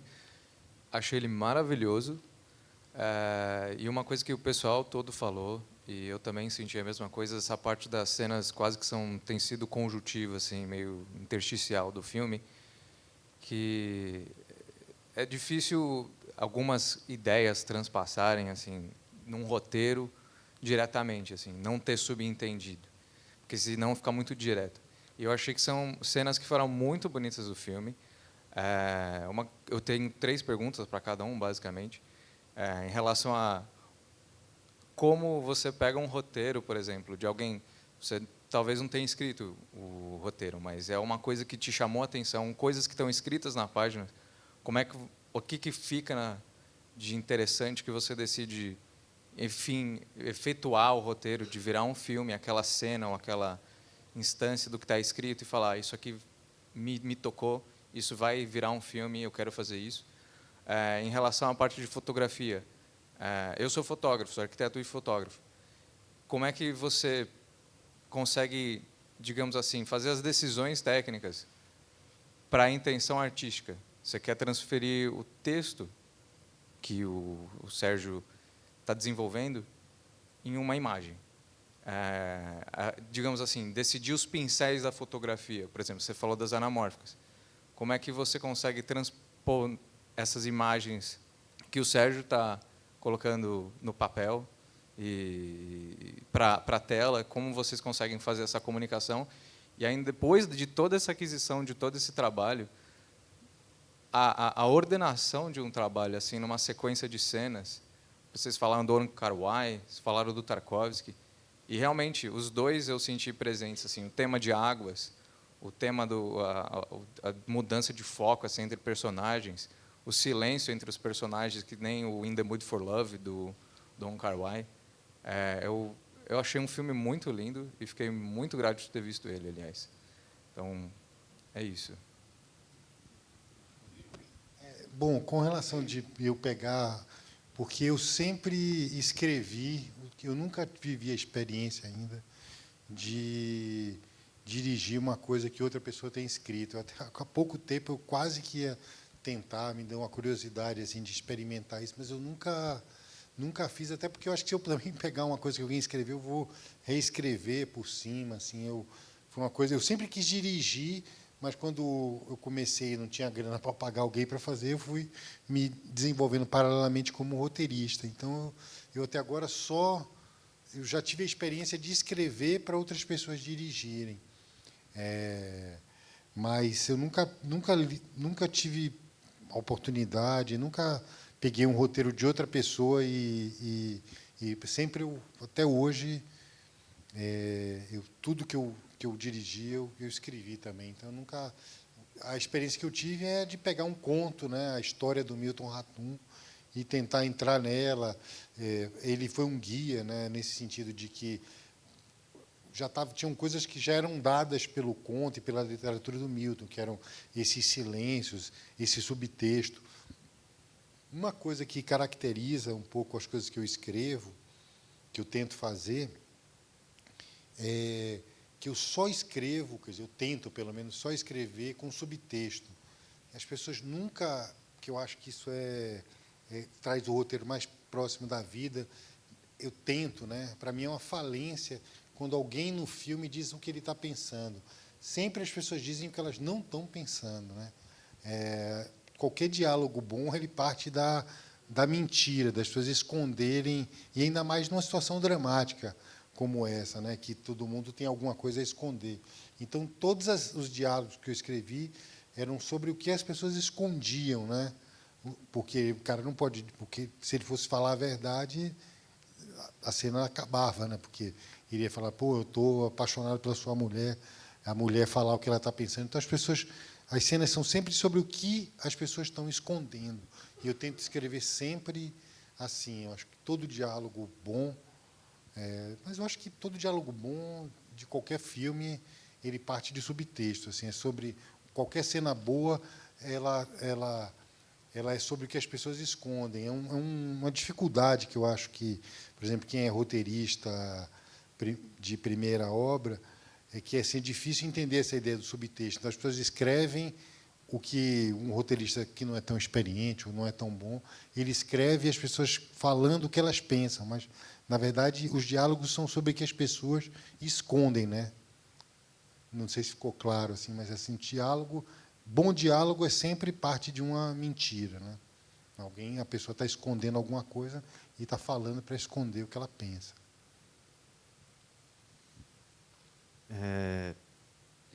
Eu trabalho muito com o Daniel Rezende, e tem uma coisa que, desde o primeiro trabalho que tive com ele, se não está emocionando e não está ajudando a contar a história, arranca, tira. E, a partir daí, a gente consegue tirar. Tem cenas interessantes que caíram, mas eram cenas que te levavam para outra coisa, para um outro subtexto, que, às vezes, sem ela, cria o não dito, né, que vai melhorando. Então, isso é meio que a base. E, nesse processo, tinham passado na mão de alguns montadores, tinham muitas cenas muito boas. Então, foi um processo de redesenhar esse flow dos irmãos, dessa sequência final, de criar mais tensão. Foi foi baseando nisso de não estar ajudando a contar a história, não estar emocionando. Cara, eu acho que a gente já falou um pouco sobre tudo isso, assim, né? Mas assim, por exemplo, vou falar um pouquinho sobre a questão das lentes anamórficas, né? Que é muito interessante, o formato 235. Cara, quando a gente conseguiu comprar isso, assim, foi muito difícil porque a produção não queria, grana, não sei o quê. Eu fui na locadora, convenci, blá, blá, blá. Aí, quando a gente conseguiu ter, e eu sabia que a gente estava fazendo um filme especial, então tem todo um trabalho, das vezes, que o diretor de fotografia também tem que fazer, que é um trabalho político, entendeu? De você ir lá, chavecar o produtor executivo, ir lá na locadora, eu me relaciono com a locadora, com o produtor, eu falava para o locador, eu falei, cara, enfia o nome da locadora no fim, vai dar certo. Então, você tem que conquistar coisas. Aí você pega essas lentes, cara, e você tem que fazer teste, entendeu? Você tem que colocar esses atores na frente, colocar todas as lentes, colocar ele em primeiro plano, segundo plano, você começa a entender que o desfoque, cara, que desfoque doido, que desfoque interessante que a lente gera, né? Uma linguagem diferenciada, que tinha a ver com a mágica do Milton, entendeu? É isso que eu estava buscando, né? Eu estava buscando a literatura do Milton, né? Quer dizer, na minha interpretação, né? A minha interpretação da literatura do Milton. Mas você tem que testar, colocar eles em primeiro plano, segundo plano, né? Quer dizer, aquela cena que a Sophie está na cama, por exemplo, né? Que ela está meio sonhando, né? É interessante, né, cara? Que lente é se colocar? Porque tem uma coisa que é interessante que eu gosto, por exemplo, cada vez mais. É claro que não é todo filme assim, mas cada vez mais eu prefiro filmar com uma lente um pouco mais grande angular, próxima do ator, do que filmar distante dele, entendeu? E principalmente quando você está falando de emoção. Quando você enfia a câmera aqui, bicho, você está com o cara, entendeu? Você sente que você está com o cara. E esse filme é muito emoção, né, dos personagens, né? Quando você entende isso, né, quer dizer, o Dalmo, né, que é o Rômulo, que é o irmão mais velho, que é, cara, ele tem uma intensidade, né, dramática, de sofrimento, de uma coisa dentro dele. Cara, é emocionante. Eu adoro atores, né, por exemplo, adoro, assim como o Sérgio. E eu acho que é fundamental para um diretor de fotografia entender isso, sabe? Você não ficar do lado de fora, isso aqui vai ficar bonito. Não, bonito é relativo. Você precisa estar, né, sobre o que. Eu me lembro que uma vez, alguns anos atrás, a gente, aqui na ABC, teve a oportunidade de receber o John Bailey, né, que foi um diretor de fotografia americano que veio na Semana ABC, que ele falava isso, né, que ele falava assim, sobre o que é a cena, né? Ele falava assim, what the scene is about. Eu acho que essa é a primeira pergunta que um diretor de fotografia tem que se fazer, entendeu? Sobre o que é a cena, entendeu? Então, a cena não é sobre a emoção do cara, sobre a raiva, sobre, sabe, o que ele está sentindo. E a partir daí você cair dentro, entendeu? Quanto mais sensorial você for, mais grande angular dentro, mais dentro da cabeça desse cara você tiver, você vai se dar bem, entendeu? É isso que eu acho. Mais do que ficar do lado de fora olhando. Mesmo que seja bonito, entendeu? Você não vai, a emoção não vai aparecer. Mas, enfim, é aquilo que eu falei, a gente pode ficar falando a noite inteira, né? Porque a gente gosta do que a gente faz. Então, tem várias... Então, é isso. Opa.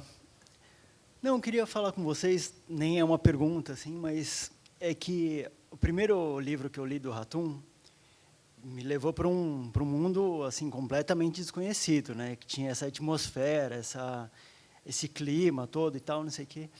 E fiquei impressionado a primeira vez que eu vejo o filme e não li o conto e tal.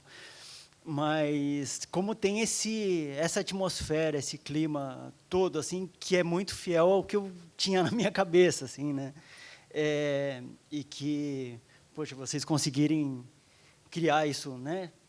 Os três juntos, mais o Adrian e tal, não sei o quê, que é uma atmosfera única, né? E que ficou um clima lá que você fala assim, nossa, é esse o livro, é muito fiel, assim, né? É esse o universo do Hatoum, né? Você está vendo ali, assim, uma tradução muito fiel, assim, pelo menos do que eu tinha na minha cabeça, assim, né?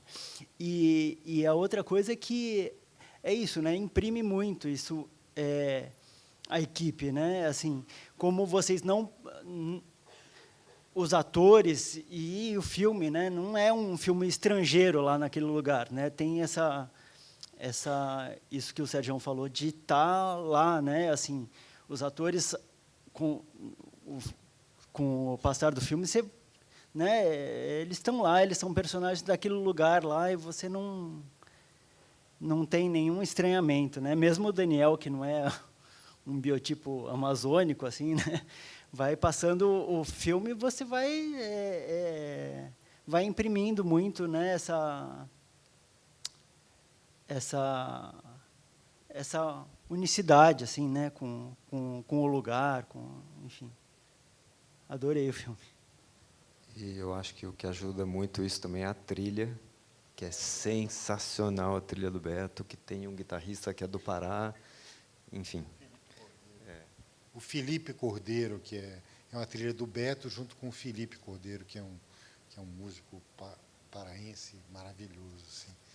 Eu acho também que a trilha é um dos pontos altos do filme. Uma das coisas mais lindas que eu vi ultimamente foi na casa de Francisca, o Beto, eles saíram da toca e tocaram ao vivo a trilha do filme, com a Malu e Miranda cantando, enfim.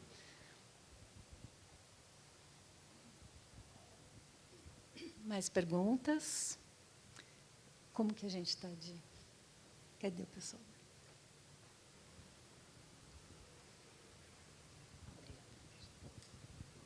Oi, tudo bem?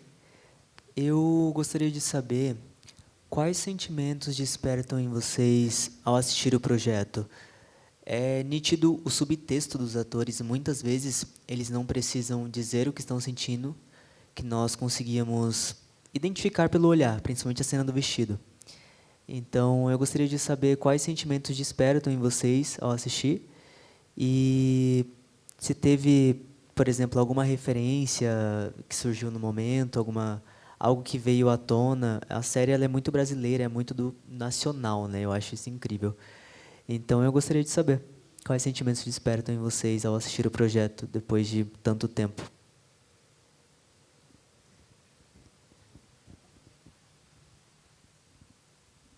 Cara, essa pergunta é difícil de dizer, né? É engraçado porque sempre quando você vê o filme,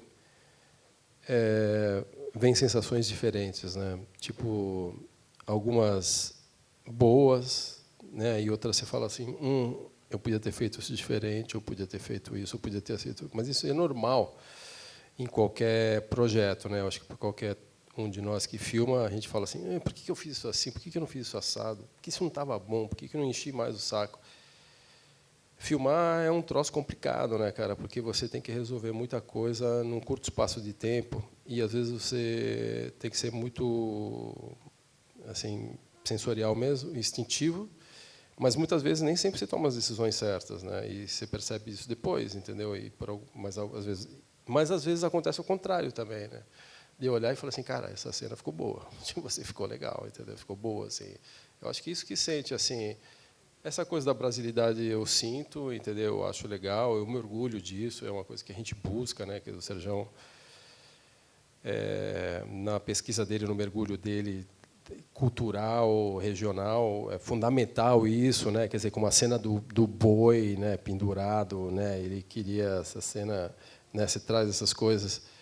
E você fala, caraca, mas por que essa cena, né? Qual a razão daquilo? Mas cria um incômodo, né? Quer dizer, o Amazonas tem isso, né? Quer dizer, quando você está lá em Itacoatiara, por exemplo, você vivencia coisas que são complicadas, né? Primeiro, é um lugar que tem uma violência de feminicídio super alta, entendeu? É muito normal, né? Tipo, briga né? E o cara bater na mulher, tipo assim, é aquela coisa violenta sem outra coisa, briga, entendeu? De boteco, não sei o quê, acaba em tiro, o cara é assassinado.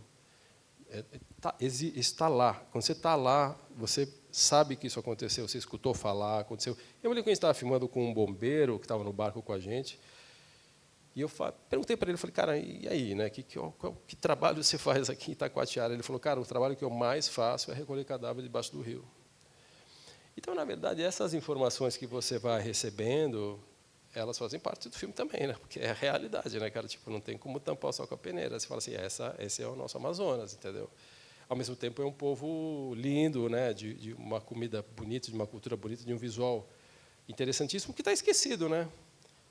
Quer dizer, talvez agora um pouco menos do que no nosso governo passado, mas, cara, por ser longe, né, de um lugar cultural tão bonito, que tem que ser resgatado, mas é um lugar, é um estado que precisa de ajuda, né, porque é uma floresta maravilhosa, em que o rio sobe, cara, tipo 16 metros, cara, sabe? Você não pode... isso já faz parte da mágica, né? Você não pode... Você tem que esperar baixar o rio para poder filmar, porque, sabe, assim, você tem que escolher a época certa para poder filmar. Tudo isso faz parte. Isso você vai incorporando, né? Você vai aprendendo, né, sobre a cultura brasileira, sobre o que é o Amazonas, e como incorporar isso.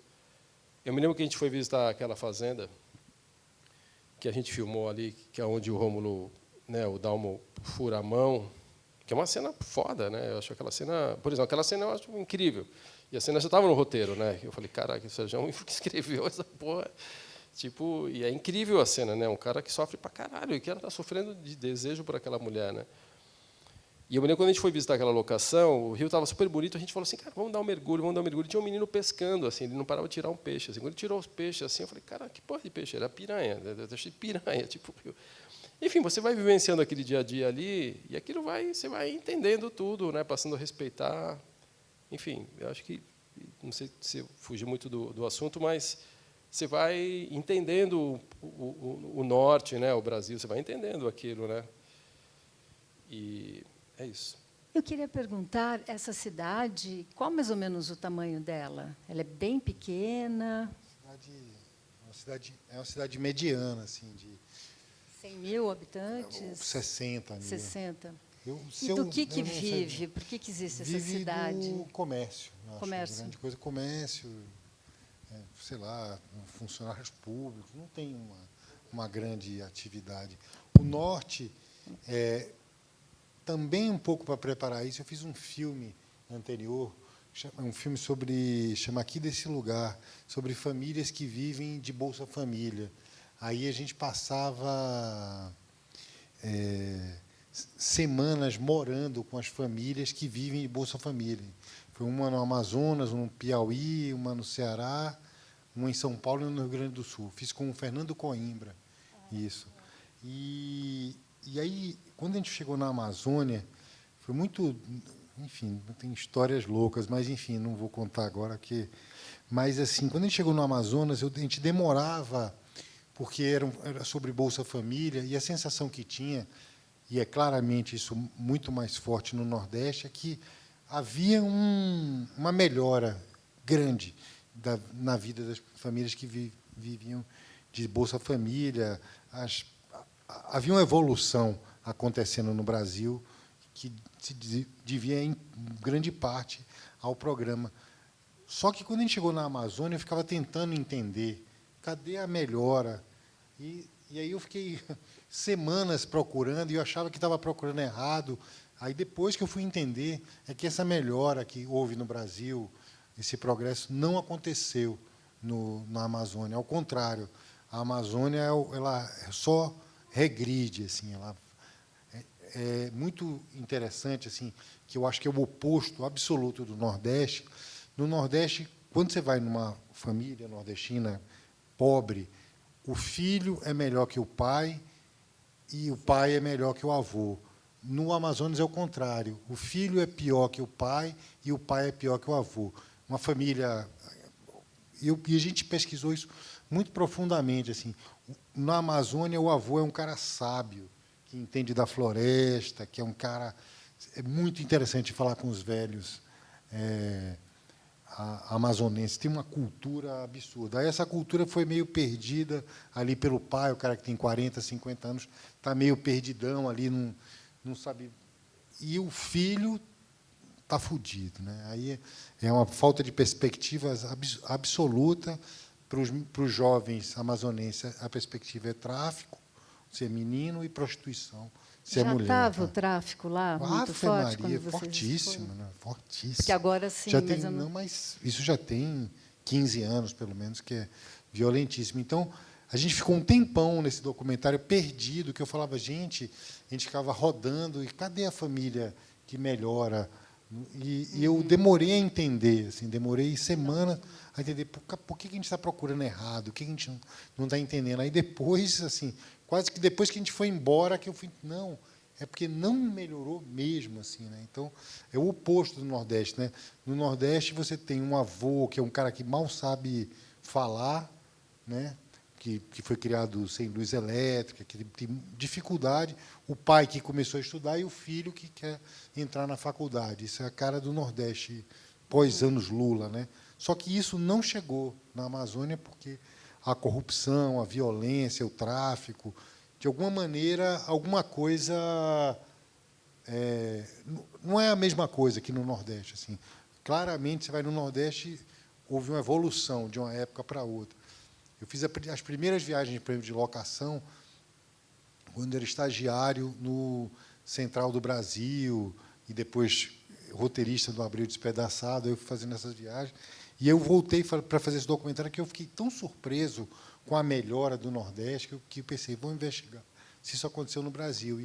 E o Norte não aconteceu. Assim, uma região que eu imagino, assim, na minha cabeça, que o Milton fala isso muito, né, nas conversas da gente. Há 50 anos, o Norte era muito melhor. Né? A ditadura começou a destruir o Norte, Zona Franca, e aí o Milton conta que Manaus é uma cidade linda, aprazível, com toda aquela exuberância, né, da natureza, porque é o oposto. Né? No Nordeste tem uma coisa da situação da natureza já te coloca uma dificuldade. No Norte é o contrário, é a abundância total. Você cai no peixe, o menino que pescava piranha, ele bota ali, não tem nem graça pescar. Você coloca, já vem peixe rápido, mas a coisa toda política, garimpo, é muito barra pesada. O Norte é muito esquecido e a sensação que eu tenho é que cada vez piora. Infelizmente, eu acho que está pior desde que vocês filmaram, né? Pelo menos são as notícias. Mas já estava ruim naquela época. Já tava... era o começo, né, de ter dado essa... que era o início do governo Bolsonaro, né, que vocês filmaram. Milton fala, né, que começou na ditadura militar, né, já com a decadência do Norte começa fortemente, Transamazônica, o filme do Bodansky, né, já começa a mostrar quando você começa a destruir aquela região exuberante, e aí no Bolsonaro terminaram de tá grave, né, o que está acontecendo. Muito bem. Mais alguma pergunta? A gente... não sei, eu fiquei com vontade de te responder um pouco essa coisa, né, da gente ver um filme que a gente fez, e o Adrian falou uma coisa, não sei, talvez para quem faz arte, porque o fotógrafo ainda vê muito filme, né, no momento de finalização, mas daí eu vou lá ver a primeira, às vezes eu vi no computador, uma montagem, enfim, mas daí quando eu vejo a primeira vez, é um momento muito tenso. Eu não sei, acho que o Adriano também falou um pouco. Você fica, não, por que isso, por que aquilo, você fica lembrando, enfim. Mas daí é muito legal, porque depois que você relaxa, eu acho que vem muitas sensações muito interessantes, inclusive desse trabalho tão coletivo, né, que é o cinema. Eu acho muito legal, de repente, eu estou lá e falo, olha, aquilo que eu quis contar, a essência, né, do que está se passando, eu fiz isso na arte, mas olha como o montador fez. Olha o som que veio. Sei lá, fotografia a gente já viu na filmagem, mas assim, quando você vê pronto, daí você vê essa somatória, né, é muito lindo. Então, é muito legal quando a gente relaxa desse primeiro momento, de pensar, podia ter feito assim o assado, mas... Enfim, deu vontade de falar isso. Na montagem, normalmente, a gente fica muito apegado às trilhas, referências que a gente usa. E, quando a gente vai assistir o filme, às vezes, a gente estranha a primeira vez. Nesse caso, não. Esse caso, a trilha do Beto foi sensacional. Mas você estranha também quando você vê o filme projetado pela primeira vez? Estranho. Nossa! Estranho bastante. E de sensações, o Sérgio é um diretor, ele não entra na ilha e fala, eu acho que aqui tinha que começar ali, talvez mudar isso. Não, ele vai e te passa uma sensação do que ele queria para a cena. O que que às vezes você fala, achei que ele ia chegar e falar, pensei isso, aquilo. Não, ele chega e te fala uma sensação que legal. e vai. Então, quando essas Sérgio, 4 semanas bateu o santo, foi bom por causa disso. Que lindo esse trabalho assim. E queria saber do Sérgio, o que você, que é diretor, que já está desde lá do início, pensando no roteiro, filmou e montou e acompanhou tudo, o que você sente quando você vê pela primeira vez projetado, com o público? Porque assim, eu não vejo, né? Normalmente eu não vejo nunca filme com público, eu detesto, assim. Eu vivo tão intensamente o filme que aí quando chega ele fica pronto, eu não quero ver nunca mais. Aí acontece assim, tipo assim, uma vez, há um tempo o cara projetou Cidade Baixa, 15 anos depois, eu falei, será que eu vou ver? Aí eu vi, aí eu curti, 15 anos depois.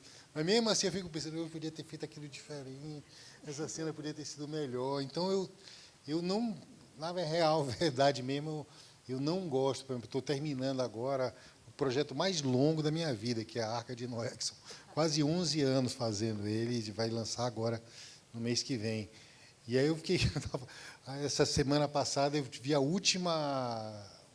foi o último dia de mixagem, de marcação de luz, eu falei para a galera, é a última vez que eu estou vendo, aí vai estrear agora na Sala São Paulo. E eu falei, essa eu não vou ver mesmo. Deus me livre, eu não gosto, não. Me dá um pouco de agonia, assim, porque eu fico sempre querendo entrar e mexer em alguma coisa, fico olhando... Enfim, não é. Eu amo fazer tudo em cinema, mas aí quando termina eu deixo para o mundo e aí quero já. Aí agora o pensamento é sempre no próximo, sabe? O que me excita, o que me estimula é o próximo, é o que ficou, deixa aí para as pessoas verem e falarem. Mas, enfim, acho que essa experiência do Cidade Baixa mostra que a hora que você relaxou, você acabou gostando, né? Eu acho que tem sempre essa cobrança, né, de fazer mais e mais. Tipo, daqui a 15 anos eu vou ver. Além de uma exaustão também, né? Vocês têm um contato muito intenso, por muito tempo, né? Então, acho que é isso, né? Mais alguma pergunta? Mas vocês querem colocar mais alguma? Pegando a última coisa, assim, eu vi esse filme uma vez no Teatro Nacional, aquele teatro de Manaus, aquele deslumbrante, que assim tinha uma fila de 15 quilômetros para pessoas entrarem no teatro. Foi uma loucura, assim. Não é nem que estava lotado, estava hiperlotado. E aí essa foi a única vez, assim, acho que eu vi, porque eu estava com o Milton, Ratum, a Sofia, o Daniel. E aí eles botaram a gente não tinha onde ficar, a gente ficou na cabine de projeção. E eu achei muito engraçado, porque o público conversava com o filme, né? Quando via eles falando as expressões, aí tipo, foi uma experiência interativa, né? Porque tudo que as pessoas falavam, o jeito, né? Principalmente as falas do Gabriel Leone, que é meio em dialeto amazonense, aí as pessoas achavam graça quando falava. Aí eu acho que foi a única vez que eu vi inteira, assim. Eu fico tenso, assim, então eu não vejo. Então tá, muito obrigada, Muito obrigado a todos, assim, um prazer. Egido, Marcelo. Muito obrigada a todos também que estiveram aqui. Obrigado, muito obrigado.